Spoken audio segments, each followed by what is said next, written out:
Presidente Serracchiani, Benzone ricostruita, ma anche la comunità rinasce ogni festa della zucca. Sì, questa festa è diventata intanto anche grazie all'aiuto della Regione e grazie ai 400 volontari che sono la Proloco, l'amministrazione comunale, le tante associazioni del territorio, ci ha permesso di trasformare questo evento in uno dei grandi eventi della Regione. Non a caso quest'anno siamo riusciti a fare anche la convenzione con Trenitalia per i treni speciali, anche per evitare che si creasse troppo caos con il traffico. Stiamo andando nella direzione giusta anche della valorizzazione della promozione con Promoturismo FVG e lo facciamo non soltanto in Friuli Venezia Giulia e in Italia ma anche all'estero, ed è importante ancora una volta la presenza delle delegazioni straniere, serve anche per farci conoscere. Quindi oltre a diventare un grande evento è diventato uno degli eventi più importanti della regione e, come abbiamo annunciato, ricordando che quest'anno ricorrono i 40 anni del terremoto del Friuli, sarà anche l'occasione per completare il Duomo. Mancavano le statue, abbiamo fatto un lavoro di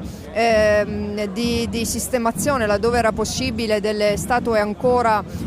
riparabili e siamo dovuti intervenire con delle copie su quelle non più recuperabili, però la cosa importante è che il 5 novembre torneranno tutte all'interno del Duomo.